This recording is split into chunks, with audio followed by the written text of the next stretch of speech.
다들이 군주에게 에, 니 순주 니 시버체가 와래 디토리아다 Heute ist 지구남베기 der 4. Tag unseres Winterdharmas.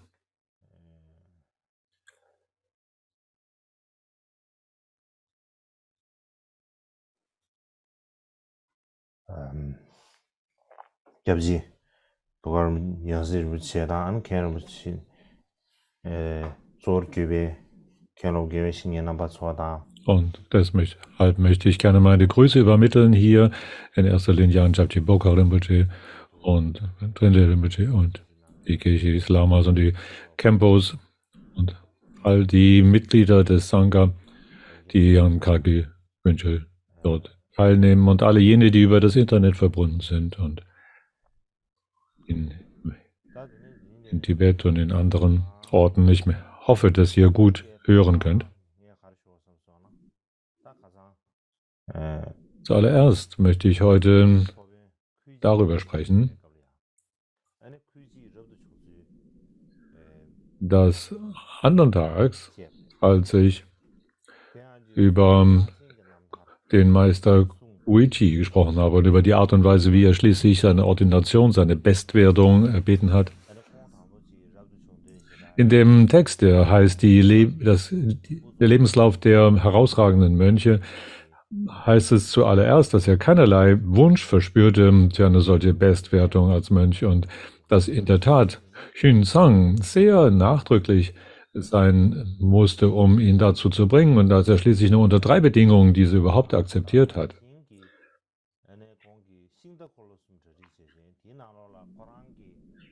Andernfalls, sagt er, würde er sich nicht dieser Bestwerdung unterziehen und er soll sogar so 3 Wagen vollgeladen haben mit Sachen, die er alle mitnehmen wolle, um dann dort zu dem Kloster zu gehen und dort seine Ordination oder Bestwerdung zu erfahren. Das ist eine Geschichte, die sollten wir gründlich prüfen, ob es sich tatsächlich um einen echten Bericht, einen Tatsachenbericht handelt oder eben nicht, die zwar später bekannt wurde und er deshalb sogar für manche Leute den Spitznamen trug, der 3-Wagen-Mönch. Und man sagt 3-Wagen-Mönch, dann ist ganz klar, dass das der Meister Guichi mit gemeint ist. Aber das sollte geprüft werden. Ich möchte deshalb über 3 Geschichten im Zusammenhang mit Guichi sprechen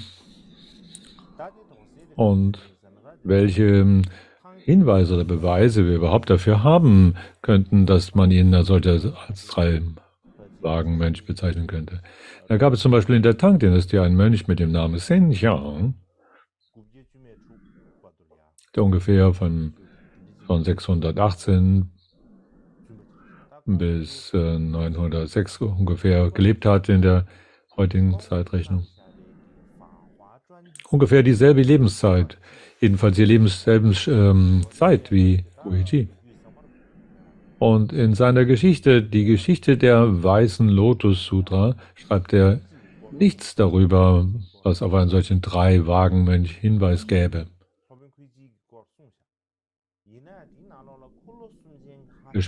Er spricht über den Lehrmeister Guichi, aber nichts wird erwähnt über diese 3 Wagen, nicht ein einziges Wort über diese Geschichte. Aber nicht nur seine Geschichte, sondern auch das, was man als die verlässlichen Quellen aus der Tang-Dynastie bezeichnen könnte, erwähnen nichts von dieser Begebenheit. So wann kam dann überhaupt diese Geschichte auf? Es ist allein auch gegründet auf Dokumente aus der Sung-Dynastie, viel später.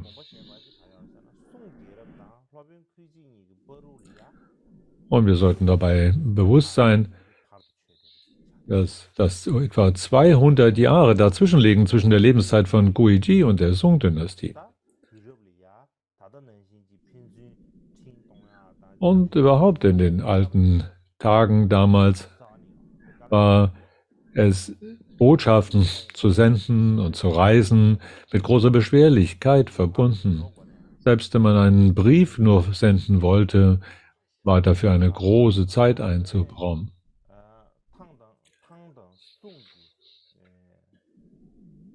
Und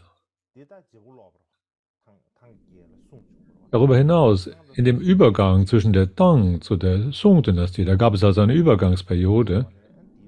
In dieser Übergangsperiode zwischen den beiden Dynastien, da gab es eine sehr konfliktgeprägte Zeit. Und auch in dieser Huaichang Verbot von der Lehre des Buddha war zwischendurch in Kraft. So ist etwa so dieselbe Zeit, wo der König Langdharma in Tibet erschien. Bin nicht ganz sicher, ob es dieselbe Zeit war, aber es ist jedenfalls auch ja eine Zeit, in der die Lehre des Buddha verboten war.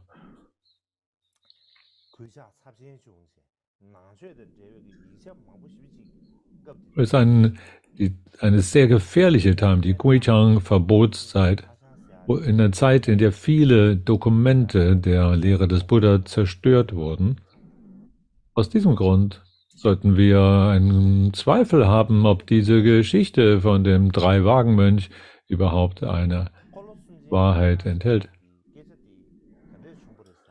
Wenn wir auf jene Gelehrten schauen, die Zeitgenossen von Guichi, da schreiben sie, dass er in seinem späteren Lebenszeit die Weiß-Lotus Sutra gelehrt habe und seine Erklärung von der Tiantai-Schule abgewichen ist. Das war eine der großen 8 Übersetzungsschulen, die ihrerseits die Weiße Lotus Sutra für eine große Wichtigkeit einräumten, aber ihre Erklärungen waren nicht dieselben wie die von Guichi. Es mag gut sein, dass einige Anhänger der Tiantai-Schule, dass sie die Analogie der 3 Wagen, die innerhalb der Weißen Lotus Sutra vorkommt, dass verglichen wird mit den 3 Yanas, mit den die Shravakas, Pratitya Buddhas und Bodhisattvas, dass diese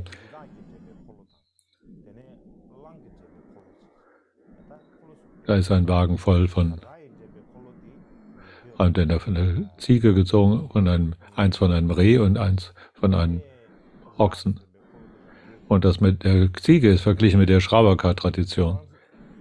Die Pratitya ist mit der, die von dem Reh gezogen wird, und der 3. Wagen, der durch einen Bullen gezogen wird, oder ist als der Bodhisattva-Pfad bezeichnet. So sind die 3 Wagen erklärt. Aber sie haben diese Anhänger der Tiantai-Schule haben sie fälschlich erklärt. Und deshalb vielleicht ein Gerücht in die Welt gesetzt, um den Meister Guichi zu verunglimpfen. Das ist nach der Erzählung einiger Kontemporärer, einiger Zeitgenossen von Guichi.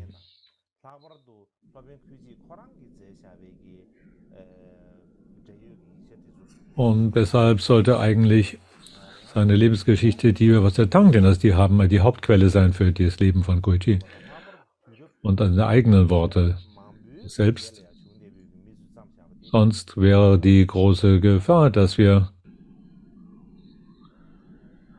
wir die Dokumente für wahr halten, die viele Jahrhunderte später geschrieben werden und dann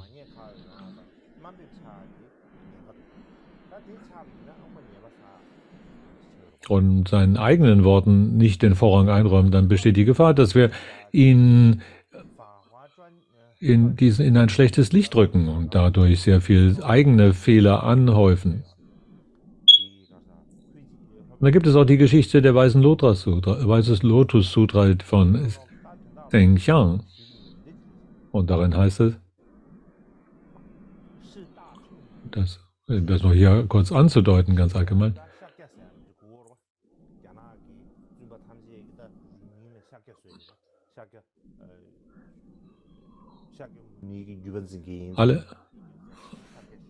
Alle Mönche wurden als die Familie von Shakya bezeichnet, weil sie in der Tradition der Shakya waren. Es gibt also, die gehören sozusagen zu dem Clan der Shakyas. Dajin Ji war ein Schüler von Xunzang.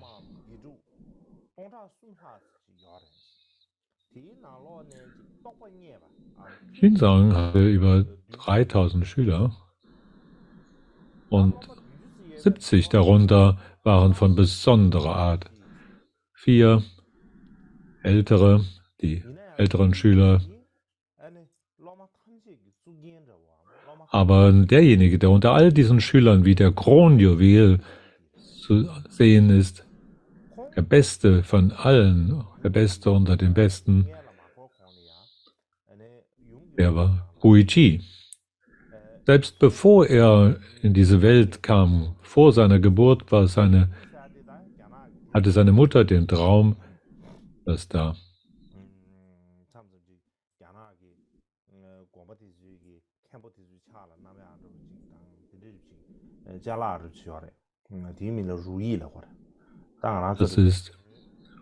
das ist so etwas, ein Buddha, der dort in ihrem Traumauftrag, der in seiner Hand so etwas hielt wie ein gewisses Zepter oder ein ungefähr vergleichbar mit dem Zepter eines Königs. Das ist ein Zeichen eines Königs, ein König zu sein oder Kaiser zu sein. Sagen wir mal, es ist ein Zepter, das dieser Buddha in der Hand hielt und träumte also von diesem Buddha mit dem Zepter in der Hand und der zu ihr sprach: Und ich möchte gerne in deine Mutterschoß eintreten. Sie hatte diesen Traum und danach wurde sie schwanger.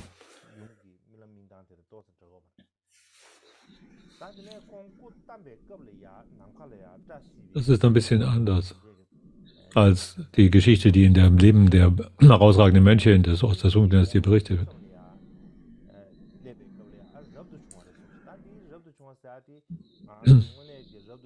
Also er wurde also geboren unter solchen, mit einer Wolke von verheißungsvollen Zeichen, und mit dem Alter von 9 Jahren hat er großen Überdruss an dieser Welt, und mit 17 hat er dem Wunsch, dem Sangha beizutreten.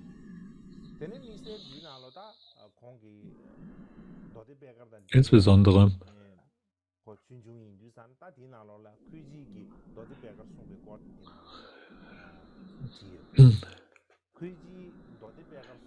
in der Geschichte über die Weiße Lotus Sutra wird darüber gesprochen, wie er diese Sutra lehrte.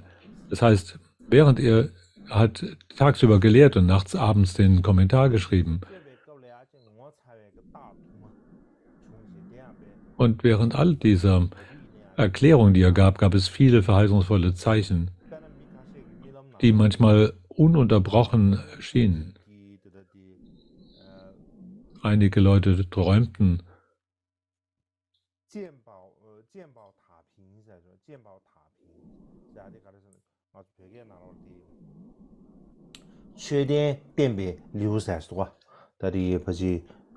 aber ein Kapitel gerade, über ein Kapitel aus dem Weißen Lotus Sutra.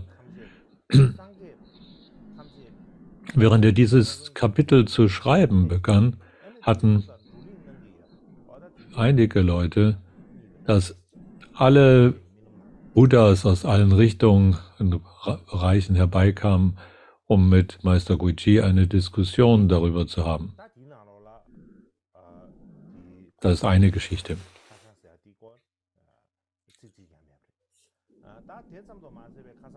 Es ist kein einziges Wort darin über das, was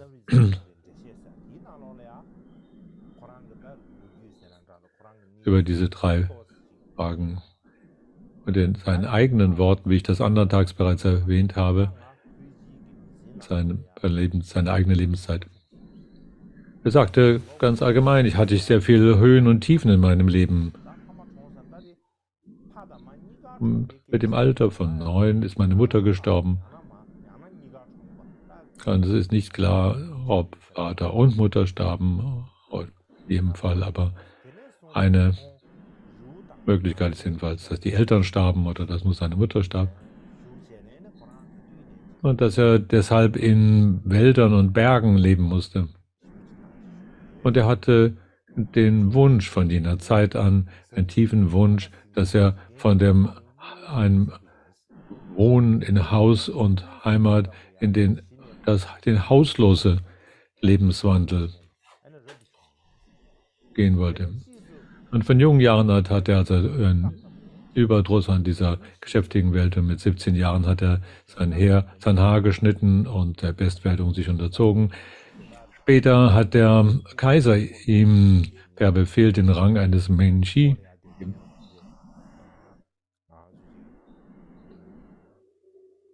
Was wahrscheinlich bedeutet sowas wie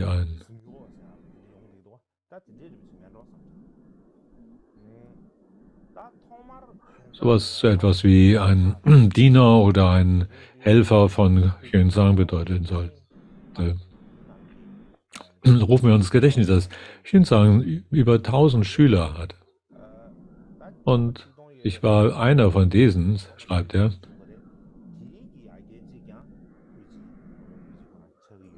Und später war er einer von den 70 besonderen Schülern unter diesen vielen Tausend. Und er bat darum und inständig immer wieder in seinen Gebeten hat er in seinen Wünschen, dass er in der Lage sein möge, all diese wunderbaren Lehren des Xuanzang zu anderen zu erklären.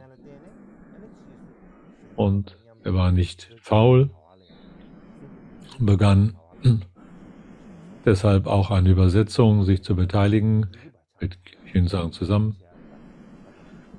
Und deswegen wurde er zunächst zu einem Schreiber.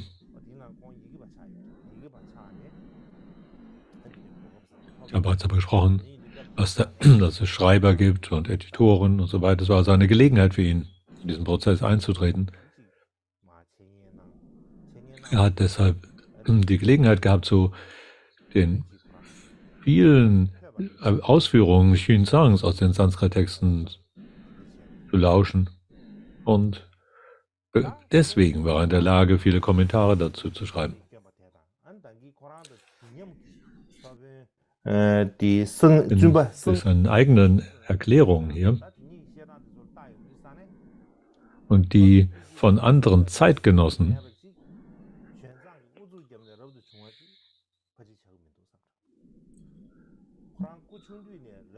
dann gab es da nirgendwo eigentlich diese Situation, wo er angeblich sich aufgelehnt habe, dagegen diese Ordination oder Bestwerdung zu durchschreiten, sondern er hat die richtigen Bedingungen dafür abgewartet.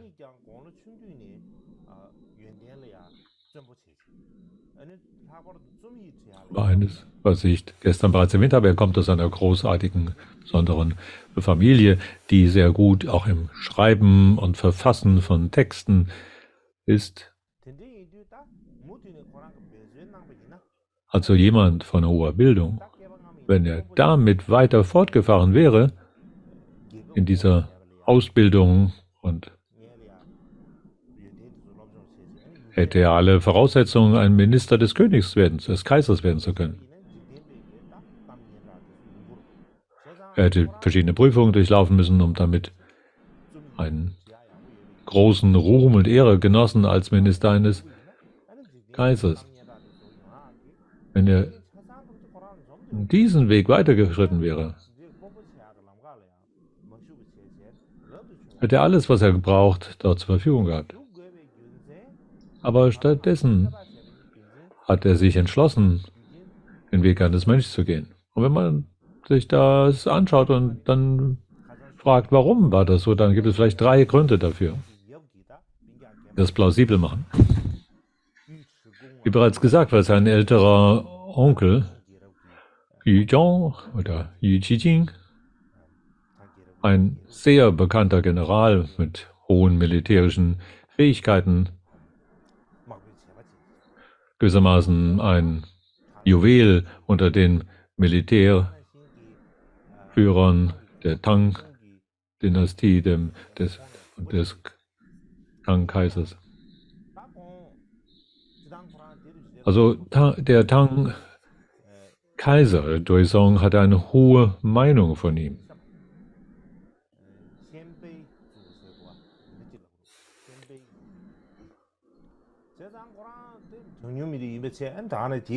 Er war wahrscheinlich gar nicht direkt aus ein Angehöriger der chinesischen Kultur, sondern aus einer Qingde-Gruppe von Bevölkerung.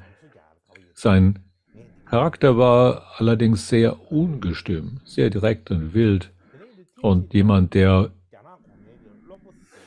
keine Gelegenheit ausließ, seine eigenen Vorzüge zu preisen, also überaus hochmütig. Und eines Tages bei einem Fest, einer Zeremonie, einer offiziellen Zeremonie mit dem Kaiser zusammen,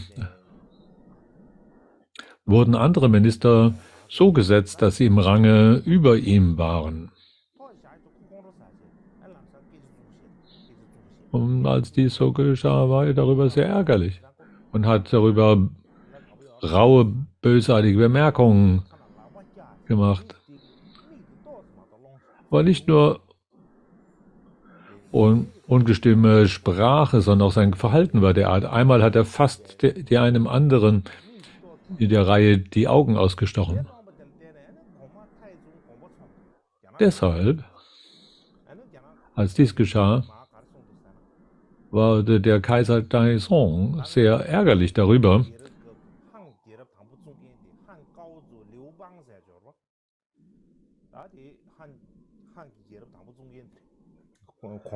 Da war in der Han-Dynastie früher Liu Feng, Gao Zu Liu Feng.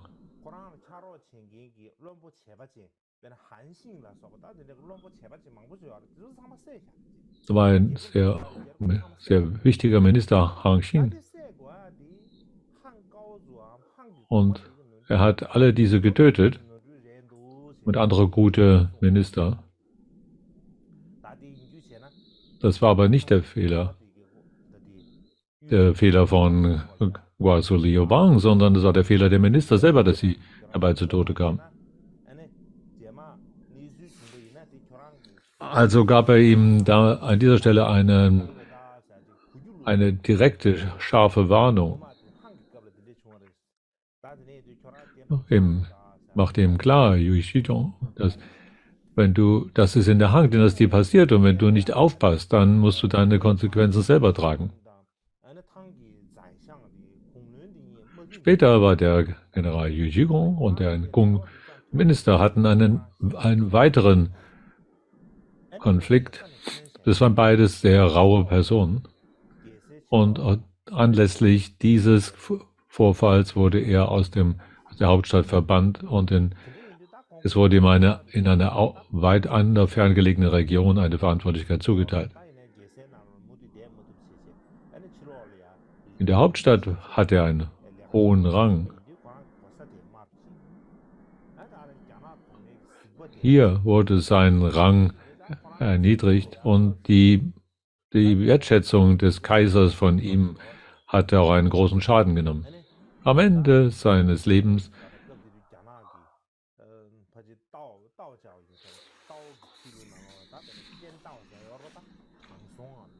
hat er einen großen Vertrauen in die Qingdao-Bewegung und in einige derer Heiligen. Und er hat sich mit großem Eifer dieser Übung zugewandt, er hat auch so viele Yoga-Übungen und so weiter durchgeführt.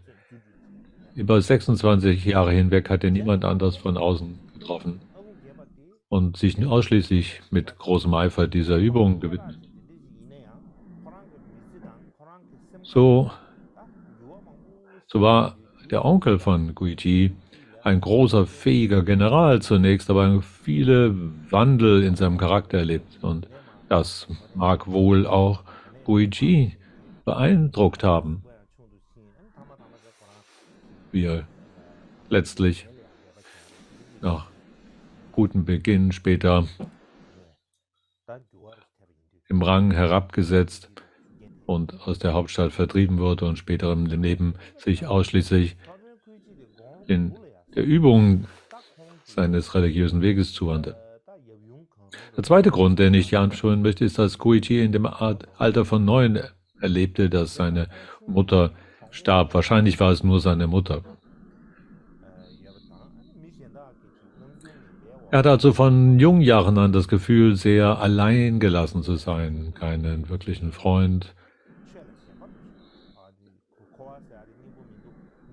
Und dass andere Leute ihn mit argwöhnischen, bösen Blicken betrachten.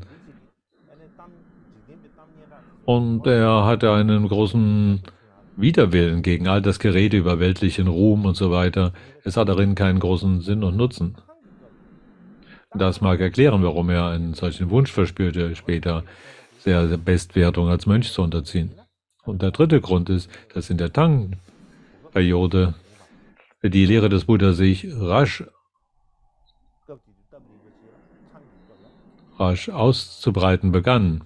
Wenn er nicht in dieser Zeit geboren wäre, dann wäre es vielleicht sehr schwierig gewesen, überhaupt seinen Wunsch zu erfüllen. Aber gerade in der Tang-Periode war es so, dass sich die Lehre des Buddha sehr rasch und überall ausbreitete. Besonders nachdem Xuanzang von Indien zurückkam und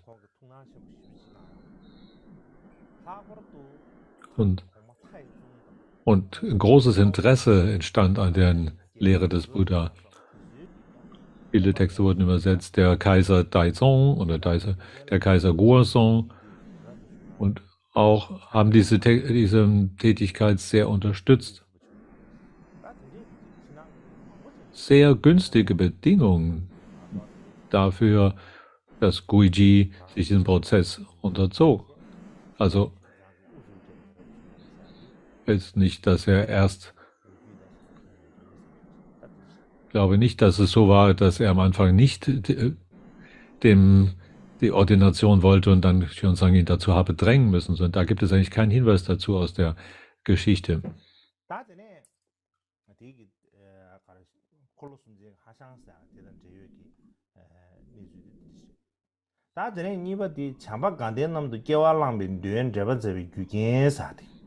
Und außer dass diese spätere Geschichte gibt von diesem Drei-Magen-Mönch, gibt es da eigentlich keinen Hinweis. Und ich möchte jetzt eine Geschichte erzählen aus diesem Leben der besonderen Mönche. Und das ist eine Geschichte, die auch in dem tibetischen Kanon enthalten ist.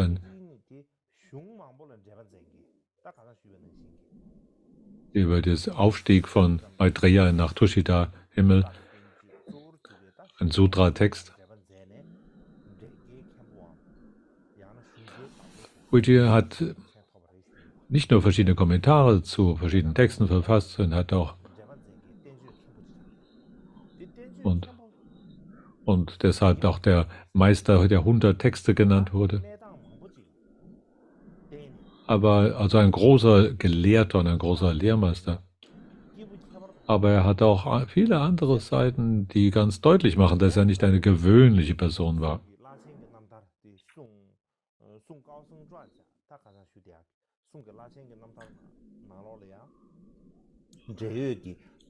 Einige Geschichten sind damit verbunden, die aus dem Leben der voraussagenden Mönche aus der Song-Dynastie enthalten sind. Und der Grund für euch, diese Geschichten zu erzählen, gibt uns vielleicht ein Gefühl dafür, welche großartige Person Guiji war, dass er keine gewöhnliche Person war.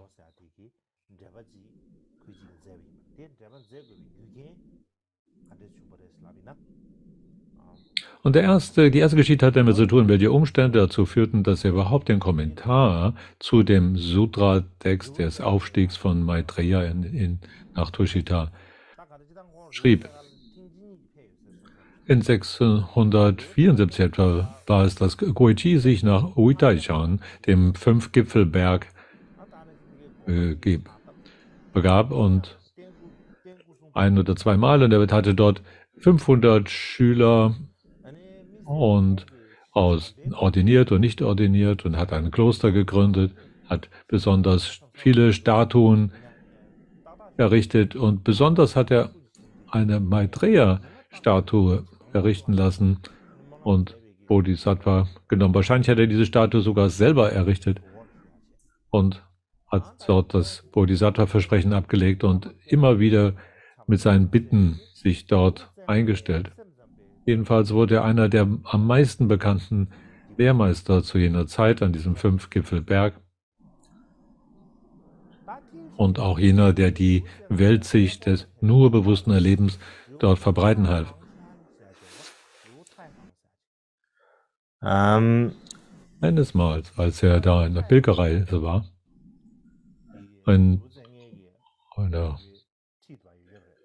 durch die Dairang-Berge, die in der Nähe von Udaijan sich befinden, und während er durch diese Berge schritt, gab es dort ein altes Kloster, in dem er Herberge suchte. In jener Nacht träumte er davon,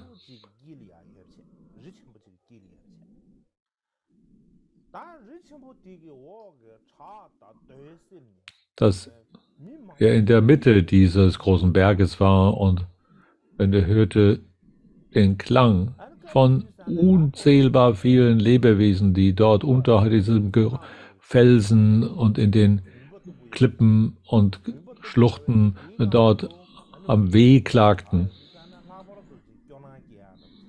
Und er vernahm all dieses Wehklagen. In der tiefen Dunkelheit, das ihn mit schrecklicher Traurigkeit erfüllte.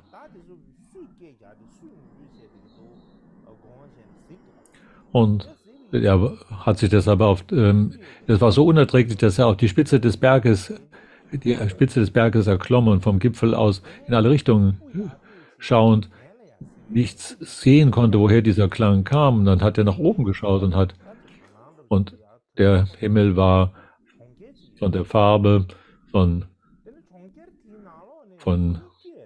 blauem Vaidurya und darin eine Stadt, die er erblickte und den Klang einer Stimme vernahm.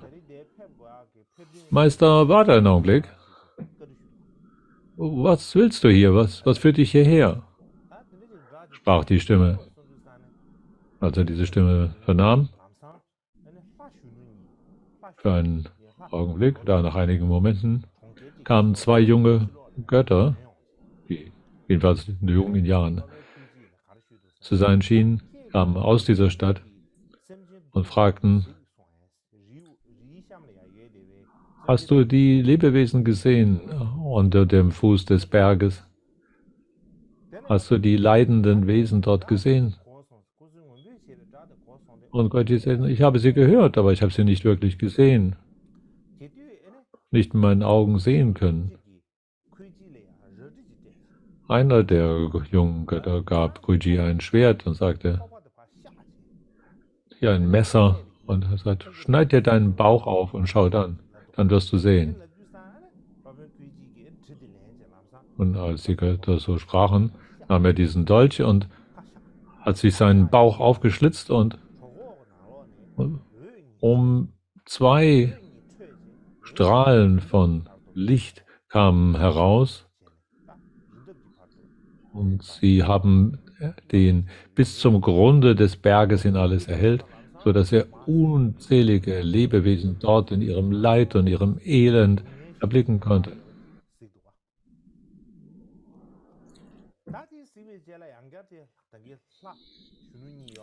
Nach diesem Anblick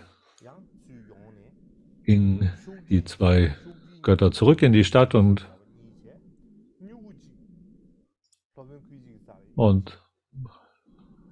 hatten hatten zwei Rollen Papier mit sich und eine Bürste, die sie ihm, einen Pinsel, die sie ihm hinwarfen. Er hat sie in die Hand genommen und in diesem Moment erwachte er. Und mit einem plötzlich, unvermittelt, wachte er auf. Es war genau zu diesem Zeitpunkt, war es Mitternacht.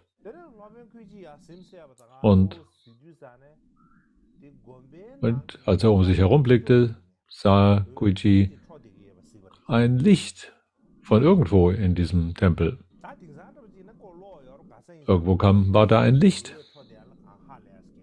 Also heutzutage haben wir überall elektrisches Licht. Das ist nicht erstaunlich. Aber in jenen alten Tagen, da plötzlich ein Licht zu sehen, war etwas erstaunlich. Irgend aus einer Ecke des Klosters schien ein Licht zu kommen. Also es ist nicht ein Licht, wie es bei Morgengrauen auftaucht oder so etwas. Und er begann dieses Licht zu beobachten und danach zu schauen und die Quelle herauszufinden und fand dann dass dort zwei Papierrollen lagen, die in Licht erstrahlten. Er sah da einige Papierrollen herumliegen. Als er sie öffnete, was war es? In den alten Tagen war es üblich, dass man alle Texte in Schriftrollen lagerte. Und als er diese Rolle öffnete, war es der Sutra-Text des Maitreya, wie er über seinen Aufstieg in Tushita-Bereich. Und in dem Augenblick wurde ihm sein Traum wieder bewusst und er dachte, oh,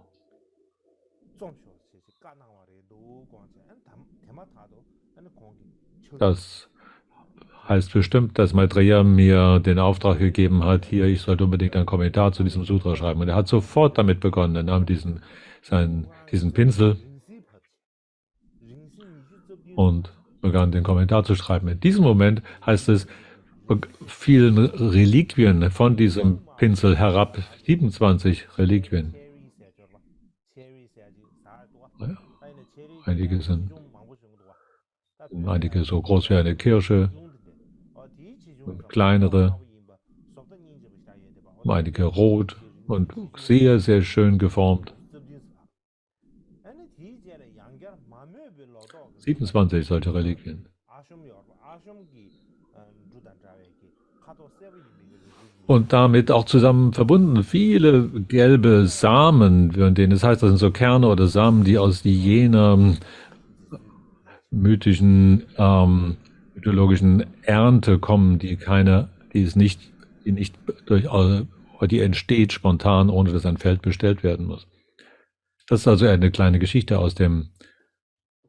aus diesen Texten, die hier zeigt, wie Guiji begann, dieses Sutra von dem Aufstieg Maitreyas in Tushita zu schreiben. Das war eine Geschichte. Es gibt eine.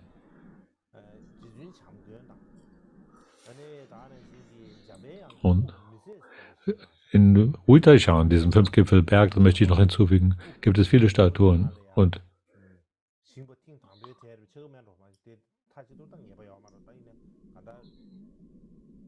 Und vielleicht war es das erste Mal, dass eine Statue von Maitreya dort errichtet wurde.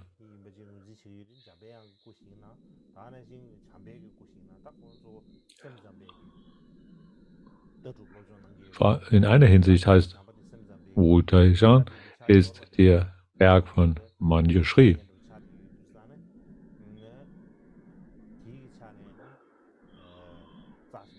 Aber weil er auch weil Guiji der Begründer der nur bewussten Erlebenslehrrichtung war, hat er auch Maitreya sehr wichtig gehalten. Okay, die zweite Geschichte ist über den Vinaya-Meister Darshan und einige Götterboten. Das ist auch eine Geschichte aus dem Leben der herausragenden Mönche aus der Song-Dynastie. So, das heißt, dass der ehrwürdige Meister Duasheng ist ein Lehrmeister einer der 8 großen Lehrrichtungen. Ein anderer Name von ihm ist, dass er derjenige ist, der die Linie der südlichen Berge Schule innehält. Er war jedenfalls ein Begründer dieser Vinaya-Lehrrichtung.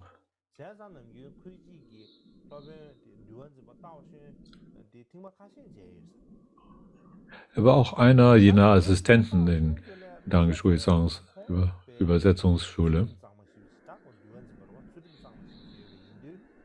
Eine Besonderheit von Dao Xuan war, dass er sehr, sehr vorsichtig war. Und das heißt jeden Tag, dass die Könige der Himmelsrichtung, die Könige der Götter Boten sandten, wahrscheinlich die Götter der Himmelsrichtung, und haben jeden Tag Boten zu Dang Xuan geschickt, um ihn zu befragen. Eines Tages, als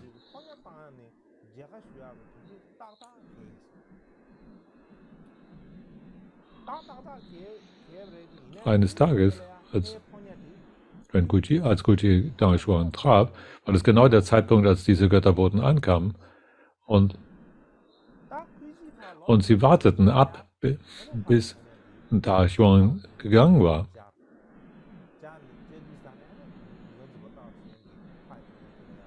Und nachdem er gegangen war, dann kam sie zu Guiji.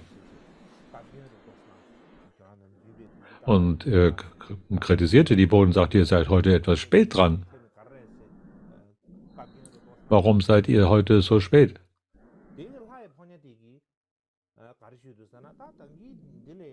Und die Boten sagten,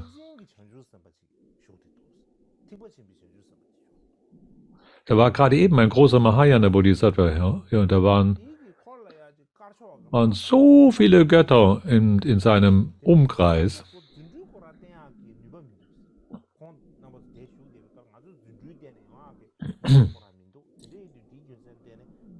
Wir hatten also keine Möglichkeit hereinzukommen. Wir hatten nicht diese magischen Fähigkeiten. Das war also so, dass diese Boten kamen zu Da Xuan jeden Tag, immer pünktlich zu derselben Zeit. Und als Guiji weggegangen war, dann kam sie heran. Und deswegen hat Da Xuan sie gefragt, warum sie zu spät seien. Und sie sagten, sie konnten nicht, weil hier so viel Gedränge um den großen Mahayana-Mönch Bodhisattva war. Und das sind also 2 Geschichten, die uns zeigen hier, dass Meister Guiji in keinesfalls eine gewöhnliche Person war. Das passt nicht. Und nicht zu diesen 3-Wagen-Mönch-Geschichte besonders passend ist.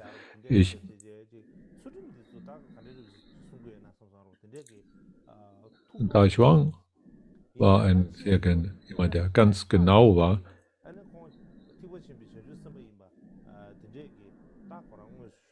Und Da Xuan hat einige Punkte,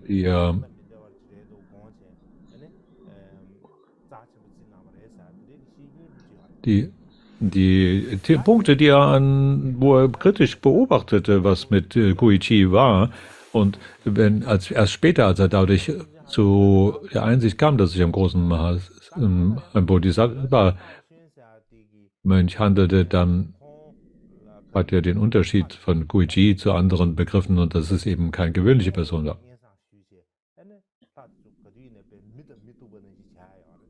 Und sonst war es so, dass diese Götter immer kamen und über die verschiedenen Kleinigkeiten Fragen stellten.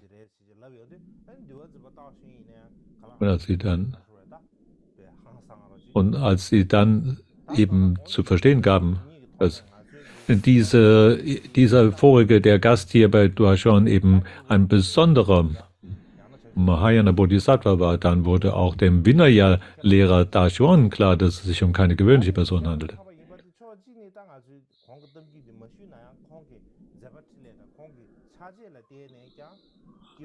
Das hat eine große Bedeutung. selbst wenn wir jetzt nicht diese Geschichten lesen würden, sondern nur auf seine Schriften schauen, das, was er selber verfasst hat, sollten wir ohne Zweifel darüber sein, dass es sich um eine ungewöhnliche Person handelt, keinesfalls einen gewöhnlichen Menschen.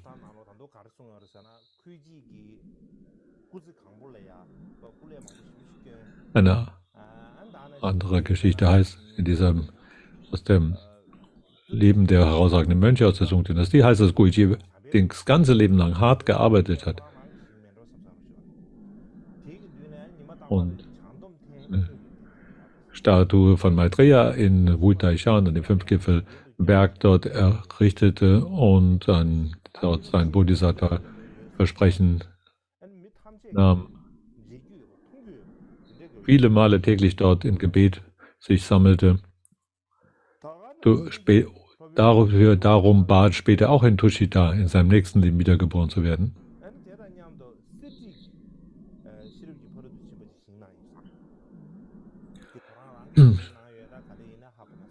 Das heißt, viele konnten Lichtstrahlen sehen, die aus dieser Statue herauskamen. Und das heißt, dass Guiji später auch eine Jade-Statue von Manjushri dort errichtete. Und also Prajna Paramita in Gold dort niederlegte. So, das zeigt, dass er eine besondere, großartige Persönlichkeit war. Jetzt ist unsere Zeit für eine Pause.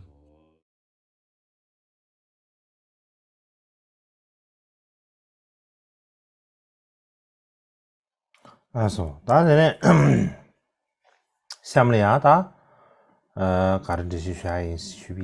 Okay, im Folgenden, was sollte ich jetzt weiter darlegen?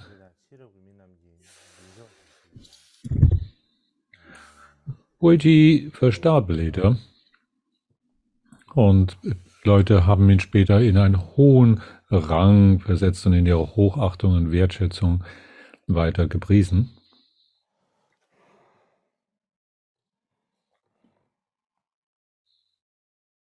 Um also darüber zu sprechen.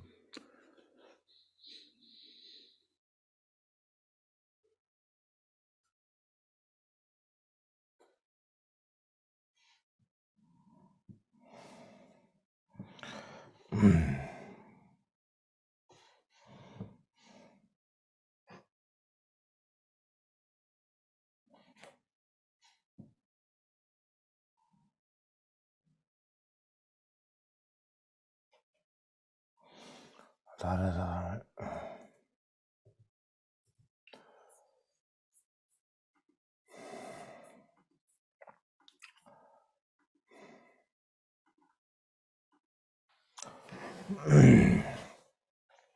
der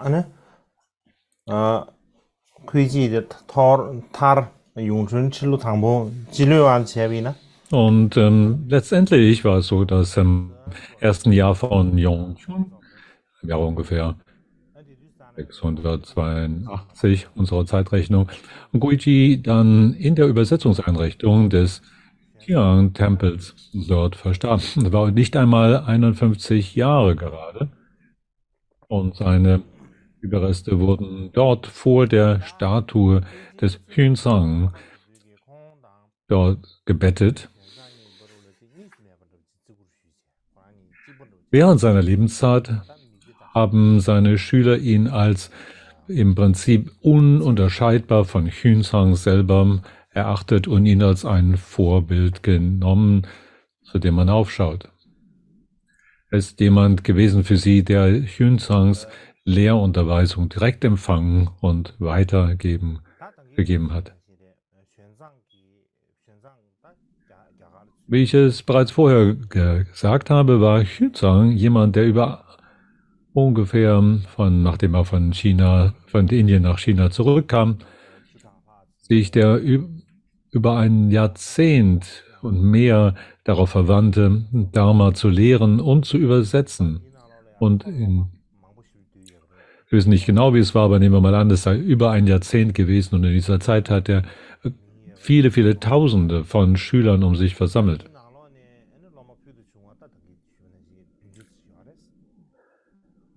Und das machen wahrscheinlich nicht alle, wenn man das so sagt, aber darunter waren die 70 besonderen Schüler. Aber derjenige, der dann schließlich in seinen Überresten und direkt an des Qian-Tempels dort gebettet wurde und der viele, viele Kommentare geschrieben.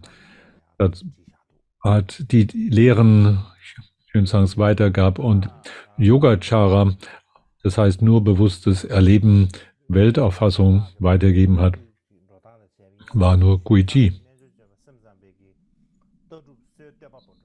So ist es im Leben der besonderen Mönche in dieser Geschichtsschreibung der Sung-Dynastie niedergelegt. Ja. Und wenn man auf die Geschichte der chinesischen der Ausbreitung der buddhistischen Lehre in China schaut, dann war er gewissermaßen, Xuanzang war der Gründer der Lehrrichtung des Nurbewusstseins, bewussten Erlebens, und Guiji hat die vielen Kommentare dazu geschrieben und ist weiter gefestigt. Guiji war gewissermaßen der Vater und Xuanzang sowie der Großvater. Und sie sind gewissermaßen die Vorfahren in dieser nur bewussten Erlebens, Lehrrichtung und Weltauffassung.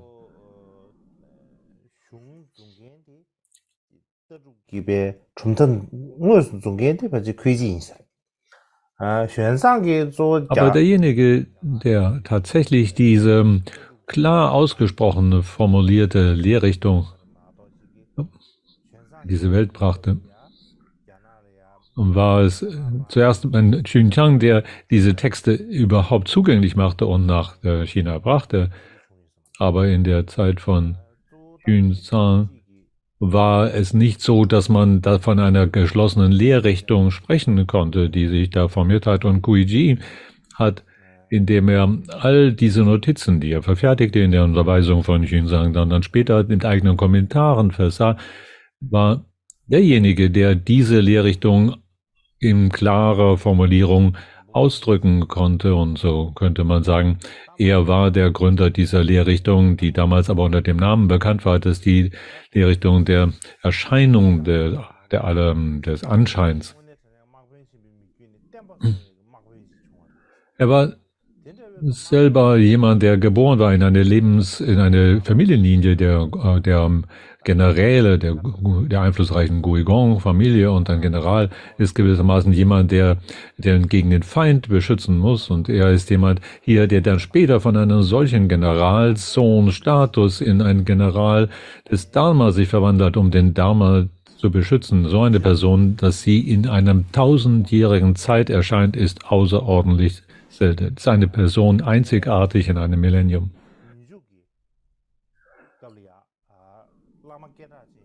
Und am Ende der Ming-Dynastie, wenn wir darüber sprechen, wie er später sozusagen die Wertschätzung für ihn anstieg, dann gab es 4 große Meister in der Zeit der Ming-Dynastie. Lian Qizhuang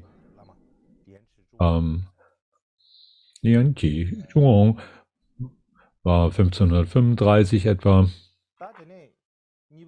war einer von denen, der zweite große Lehrmeister, später Sibai Shiga,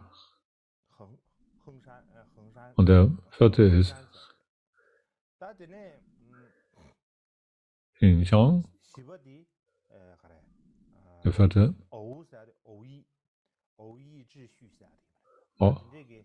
Aoi Zhizhu.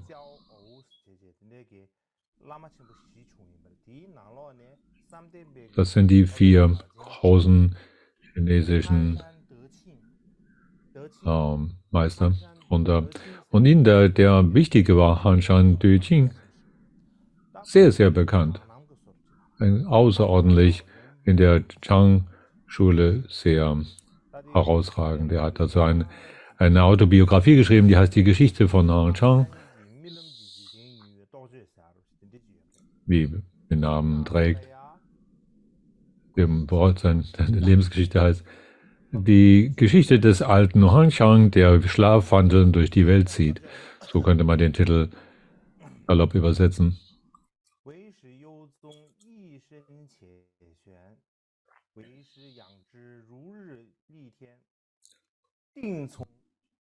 Darin heißt es in diesem Text,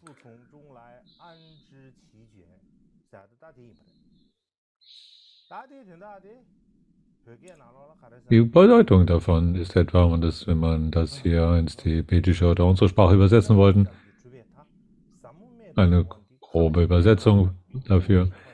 Die Lehrrichtung des Nur-Bewusstseins-Erlebens ist so tief und so großartig und nur, dass sie konnte nur sich verbreiten wie das Sonnenlicht im Raum und haben sicher empfangen, was von Maitreya in Tushita gegeben.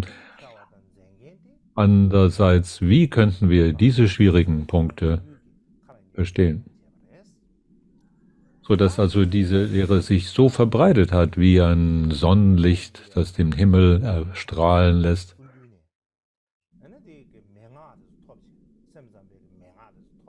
Und um dies möglich zu machen, muss man definitiv in den Tushita-Himmel zu Maitreya gegangen und dort Erklärung empfangen zu haben. Wie anders wäre es möglich gewesen, die schwierigen Punkte hier darlegen zu können? Wie wäre das überhaupt nur denkbar gewesen, die schwierigen Punkte andererseits so darzulegen? Ganz gewiss hast du sie von Maitreya eigenen Ohren vernehmen können. Wie sonst andererseits wärest du in der Lage, dies zu sprechen. Das sind die Worte des Lehrmeisters Hangshan Döjin.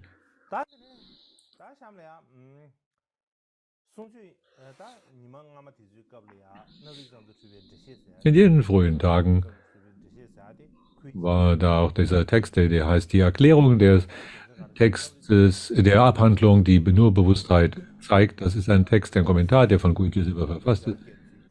Und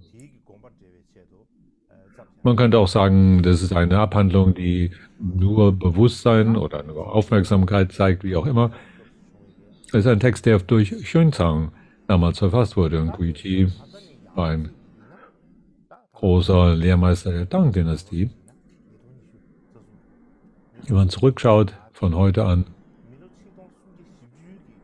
jetzt sind wir in 2023 und dann ist das eine Person, die 1340 Jahre zurück gelebt hat.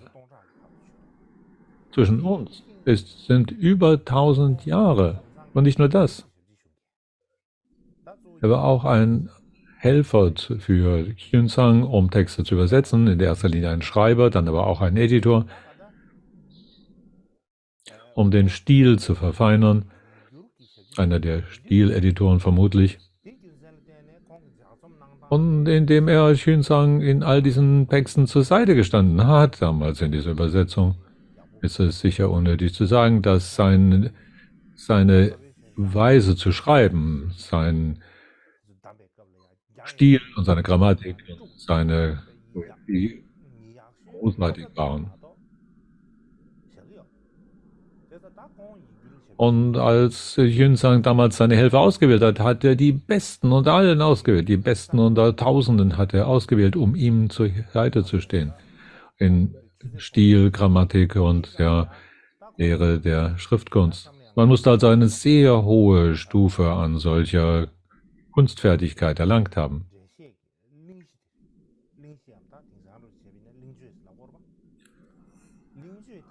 Und als nächstes möchte ich über diese Einführung sprechen, die er zu dieser Erklärung der Abhandlung des Nurbewusstseins zeigend geschrieben hat. Seine Worte in dieser Einführung, Guichis Worte in dieser Einführung, die er schrieb, sind wunderschöne Worte.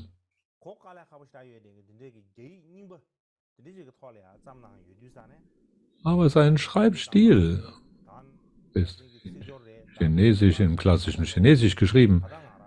Die Art und Weise, wie er seine Begriffe verwendet, die Syntax, die Grammatik und so weiter, ist nichts, was wir uns leicht von der Hand geht, um es zu verstehen heutzutage.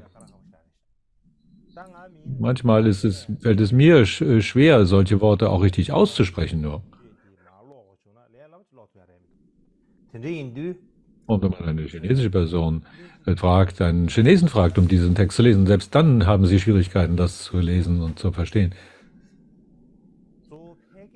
Und deshalb werde ich diesen Inhalt, diese Einführung nicht selber in Tibetisch übersetzen, sondern möchte über die Bedeutung in Groben sprechen, in Tibetisch, aber in Umgangssprache.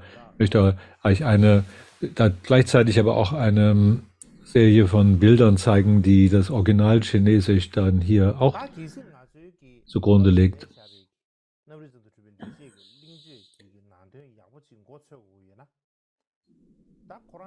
Wenn man natürlich wirklich den Inhalt von Guijis Einführung zu dieser Erklärung der Abhandlung, die nur Bewusstseinserleben zeigt, verstehen möchte, dann gibt es keine andere Wahl, als dass man auch andere Kommentare noch zur Hilfe nimmt. Und darin sind in erster Linie 3 Kommentare für eben diese Einführung, die ich zur Hilfe nehmen möchte.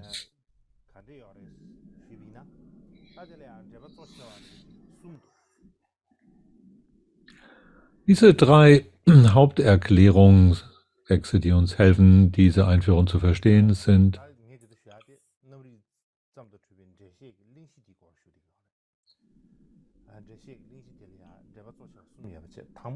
also ich spreche über dieses Vorwort oder diese Einführung, die diese Abhandlung, diese Erklärung der Abhandlung über nur Bewusstseinsleben vorausgehend ist. Und dazu gibt es einen Text, der Notizen zu dem, um zu zeigen, dass nur bewusstes Erleben zu zeigen, Notizen dazu sind durch einen Schüler von Guiji, Ling Dai. Das zweite ist eine Erklärung, der heißt Erklärung zu der Einführung, eine Erklärung der Abhandlung, die nur bewusstes Erleben zeigt, wahrscheinlich durch einen chinesischen Mönch aus dem 8. Jahrhundert, Chengshu, verfasst und der dieser Schule der Lehrrichtung des Anscheins zugehörig ist. Und der dritte Text ist ein Text, der heißt ja die überarbeitete Kommentar zu der Erklärung der Abhandlung, die nur bewusstes Erleben zeigt, durch Lui Xinxiang ein chinesischer Gelehrter aus dem ungefähr 1990, also viel späteren Jahren verfasst ist. Und deswegen ist diese Art von Grammatik und Wortwahl und so weiter viel mehr der unseren, der gewöhnlichen Sprache nahe, sodass es einfacher ist, diese zu verstehen. Ich werde also von morgen an werde ich also über diese Einführung sprechen und hauptsächlich gegründet auf diese 3 Kommentare, die ich hier zur Hilfe genommen habe. Der erste dieser Autoren dieser Erklärung ist also Ling Dai.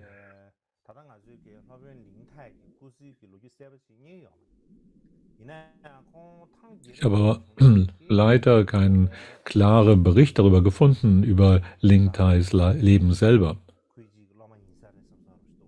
Er war jedenfalls ein Mönch zu der Tang-Dynastie und auch möglicherweise einer von der Schüler Guijis. Der zweite Autor,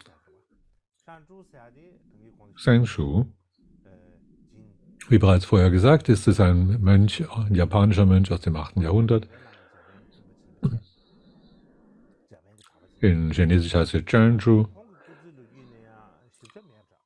Mönch aus dem 8. Jahrhundert, Japan.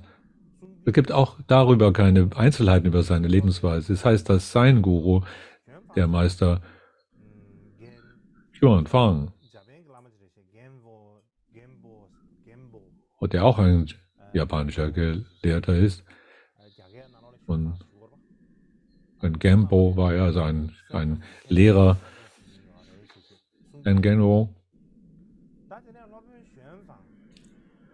der seinerseits nur bewusstes Erleben sehr genau studierte und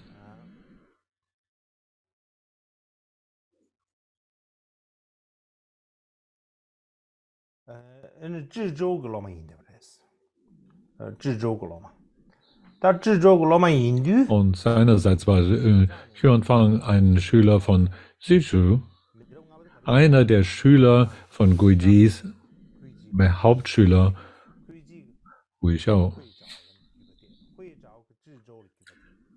Also ist in der 5. Generation der Lehrmeister, die diese Linie von Xuanzang zu Guiji, dann zu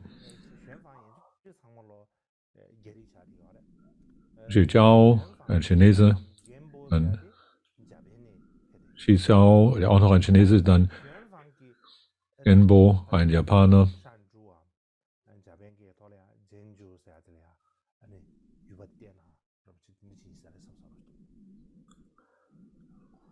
Und dieser Genbo Xuanfang, der seinerseits das an Shengshu oder Zhengzhou weitergab.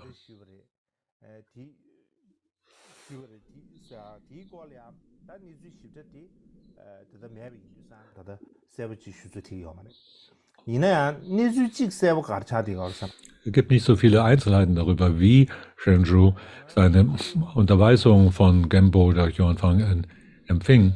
Eines ist jedenfalls deutlich, dass das war in dem 6. Jahr der Dianping-Regierung, seit ungefähr 734.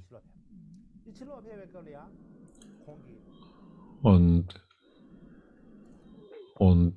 Xuanfang ist damals von Chang'an nach Japan zurückgekommen,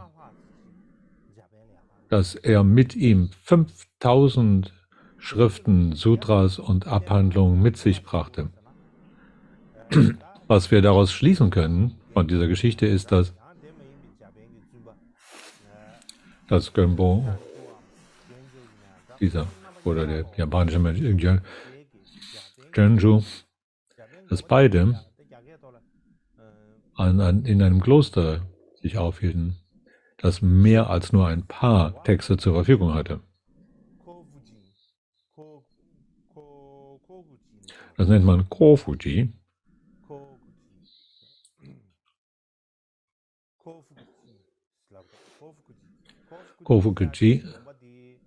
Kofuji ist der Ort, war damals jener Ort in Japan, jenes Kloster, das die größte Sammlung von Texten für das Studium zur Verfügung stellte. Und der Grund, warum Genbo so viele Texte, in erster Linie die Lehre Buddha, aber auch viele andere alte Texte mit nach Japan hat nehmen können, war die Grundlage dafür, dass dieser Ort die beste Bücherei, das beste Archiv dann aufweisen konnte in Japan.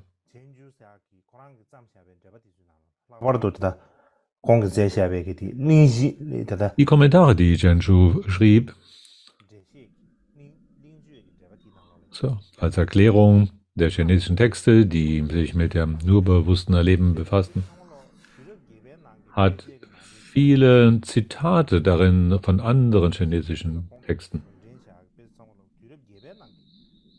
Also, was immer nicht genau gesagt aus dem 8. Jahrhundert, aber aus dieser Zeit.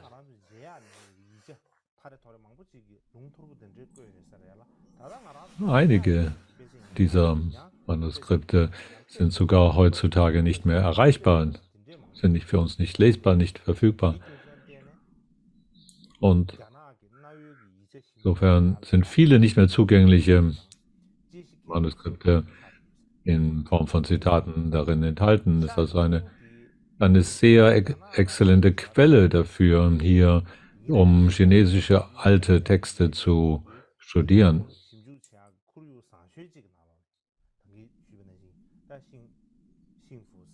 Es ist sicher die beste Gelegenheit zu jener Zeit, die Lehre des Buddha in Japan studieren zu können.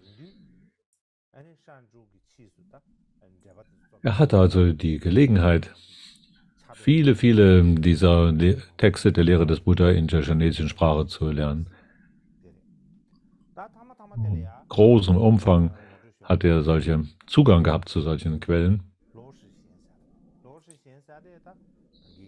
Er war selber niemals in China gewesen, aber er hat eben diese Gelegenheit gehabt, damals darüber zu sprechen. Das nächste, was ich darüber sagen möchte, ist der dritte Autor, Liu Shixian. Liu Shixian ist 1914 geboren und an der Chung-Chang-Universität studiert. Er hat mit dem Großmeister Bao Qing-Forscher studiert, hat mit ihm eine Dharma-Beziehung mit ihm gelernt. Später hat er mit dem großen Meister Dai Shu studiert, der einen großen Einfluss in der Ausbreitung der Philosophie der Tingtai-Bergschule besaß und gehörte dieser Tingtai-Bergschule an, die auch die nur bewusstes Erleben, Lehrauffassung verbreitete und den mittleren Weg, und von da nach Hongkong ging.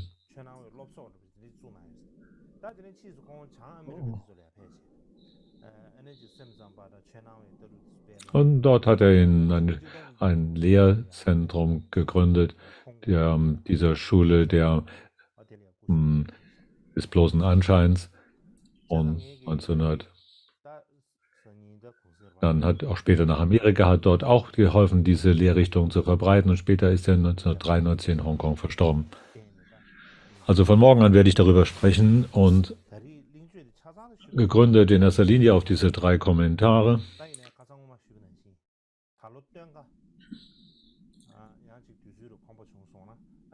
Ich werde wahrscheinlich nicht in der Lage sein, die gesamte Einführung hier zu besprechen. Aber wahrscheinlich würde es uns nicht wirklich alles ausführlich darlegen wollte, hier dann 10 Jahre brauchen. Aber vielleicht kriegen wir noch mal im Herbst ein bisschen Gelegenheit dazu, und das ist meine Hoffnung, daran weiter fortzufahren.